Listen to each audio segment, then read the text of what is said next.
ఏదో ఒక రకంగా అణిచివేయాలి, ఏదో ఒక రకంగా పిన్నెల రామకృష్ణారెడ్డి వాళ్ళకి సంబంధించి జైల్లో పెట్టాలి, వాళ్ళని మాచర్లకు రానియకూడదు, ఆ ప్రాంతం అంతా అల్లకొల్లోలం చేయాలి, వాళ్ళని ఇబ్బందులు కూర్చేయాలి. ఇదే ఒక ఆలోచన తప్ప ఏదో రకంగా అక్కడ వైఎస్ఆర్ కాంగ్రెస్ పార్టీని కార్యకర్తల్ని ఇబ్బంది పెట్టాలి.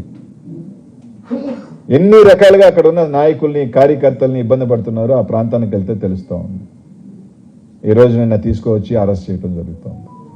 తప్పకుండా ఇక్కడ గుర్తుపెట్టుకోవాల్సిందల్లా ఒకటే, ఈరోజు మీరు ఒకటి ఇచ్చారు, భగవంతుడు రేపు మీకు రెండు వస్తాయి.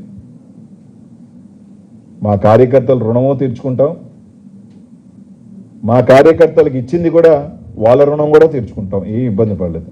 మాకేదైతే ఇస్తున్నారో అది కూడా మీకు రెండింతలు రుణంగానే మీకు వెనకొస్తుంది. సాయం చేస్తే రెండింతలు సాయం వస్తుంది, ఇంకోటి చేస్తే అది కూడా రెండింతలు వస్తుంది. ఏమీ భయపడాల్సిన అవసరం. అధికారులు ఉన్నంత మాత్రాన ఎవరూ కూడా మేమే శాశ్వతం, ఇంకా మేమే ఉంటాం అనుకుంటే తప్పకుండా వస్తుంది. ఒకటైతే గుర్తుపెట్టుకోవాలి ప్రతి ఒక్కరు కూడా, మా లీడర్కి ఇంకా 20 సంవత్సరాలు ఉందబ్బా. మా లీడర్ 52, పట్టుదలున్న వ్యక్తి, ఒక డిటర్మిన్డ్ లీడర్. ఈసారి కార్యకర్తల కోసం ఈ రోజున ఏదైతే రాష్ట్రంలో వైఎస్ఆర్ కాంగ్రెస్ పార్టీ కార్యకర్తల కోసమే వాళ్ళ రుణం తీర్చుకునే రోజు తప్పకుండా 3 సంవత్సరాల్లో ఉంది. తప్పకుండా ఎవరైతే ఈరోజు మేము జైలుకి వెళ్ళాలో, ఏందో జైల్లో పెట్టేస్తే వణికిపోతాం, జైల్లో పెట్టేస్తే భయపడిపోతాం, జైల్లో పెట్టేస్తే ప్యాంటులు తడిసిపోతాయి. ఎందుకు తడిసిపోతాయి? అమిత్ షా హోమ్ మినిస్టర్, ఆయన జైల్లో లేడా? ఇప్పుడు ముఖ్యమంత్రి లేడా? అక్కడున్న ముఖ్యమంత్రి లేడా?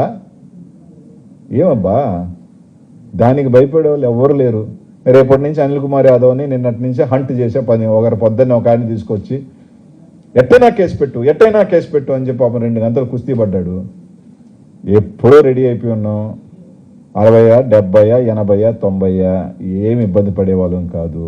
మీరు ఎప్పుడైనా ఎక్కడైనా ఎనీ టైం మేము రెడీ.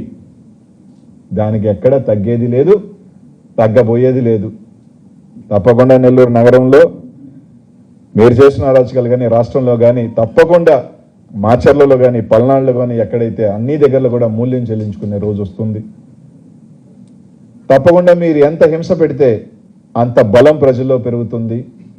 పిన్నెల సోదరులకు కానీ, రామకృష్ణారెడ్డికి కానీ, వాళ్ళకి కూడా తాత్కాలికమైన ఇబ్బందులు పడుతున్నప్పటికీ బంతిని మీరు కింద కొడితే ఎంత పైకి వేగంగా వస్తాడో తప్పకుండా ఆ సోదరులు కూడా మళ్ళీ మాచర్ల నియోజకవర్గంలో జెండా ఎగిరే రోజు తొందరలోనే ఉంది, వస్తారు. అందరికీ కూడా ఒకటే చెప్తా ఉన్నాం, ధైర్యంగా ఉందాం. జగన్మోహన్ రెడ్డి గారి నాయకత్వంలో ఇప్పటికే కార్యకర్తలు ఏ విధంగా రోడ్ల మీదకి వస్తూ ఉన్నారో ధైర్యంగానే చూస్తూ ఉన్నాం.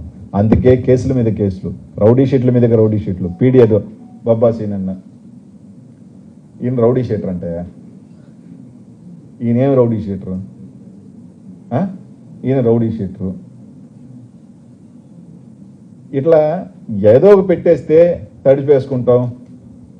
అసలు రౌడీ షీటర్ని, అసలు గంజాయి వాళ్ళని, అసలు మటర్స్ని, అసలు వ్యూహకర్తల్ని వాళ్ళు మాత్రం సమాజం మీద పడినా సరే పెద్ద మనుషులుగా జరుగుతుంటారు. భయపెట్టేవాడు అందరినీ నువ్వు రౌడీ. అందుకే నెల్లూరులో ఇలా జరుగుతుందని చంద్రబాబు నాయుడు తెలియజేస్తా ఉన్నాం.